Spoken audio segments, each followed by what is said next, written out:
Not a lot of people write letters these days, at least by hand, but the dying art is fueling at least one longtime friendship.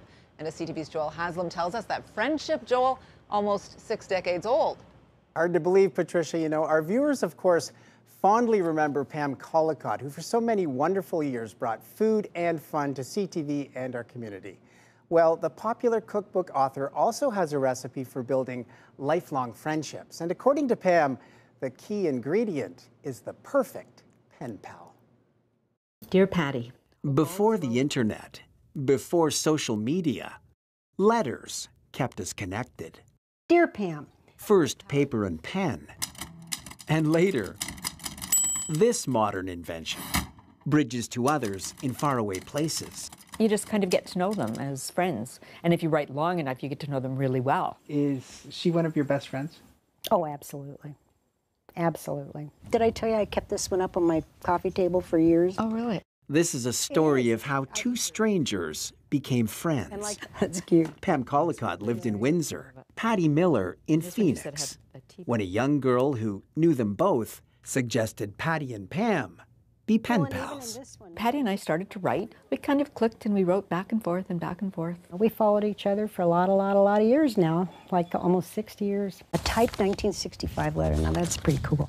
At least once a month for every one of those 60 years. The letters and cards have come and gone. So you kept each other's secrets? We did. And shared each other's dreams? We did. And pretty soon you just start exchanging some very intimate, deep moments. Stories of romance. We told each other that we had met the man of our dreams before we told anybody else. John asked me to marry him! Exclamation point. Shared tales of love that would last forever. When the time comes, would you be the maid of honor? When I became engaged, Pam was the first person I told. Never told my family or anybody. I just told Pam. And Pam did the same thing with me, which was pretty cute.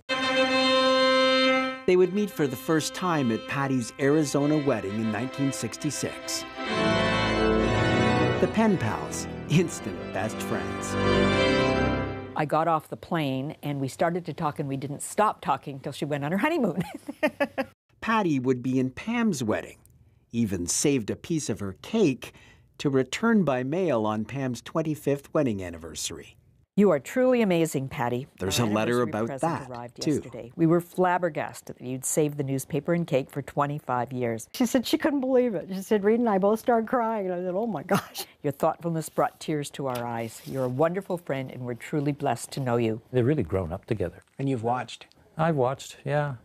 I mean, it's been an extraordinary story and a really nice one. When Patty became a mom, she invited Pam to share in her joy. I wanted Pam to be her godmother. And she said yes. And she said, what's the baby's name? And I said, it's got to be Pam. And remember, we went to Disneyland? We did. Their two families would travel and vacation together. But most of the time, Pam and Patty's letters give voice to personal triumphs. She's kind of the friend that when something good happens, I want to tell her right away. And when something bad happens... My husband died 2 years ago. Actually, one of the first people to call me was Pam. They didn't do that. No. Patty and Pam were recently united for just the 8th time in their almost 60-year friendship. As soon as we get together, you know, all the years fall away and we're just back to being really good friends. Sure, they chat by email now, may even give FaceTime a go one of these days. And will the writing continue? Oh, absolutely. Letters and cards that define a friendship. Or a silly little card that you see that say, oh, that's Patty, or that's us. And us, born when two strangers went looking for a pen pal. Just fun to write to somebody. And found something more precious than words. She's a forever friend. She's absolutely a forever friend.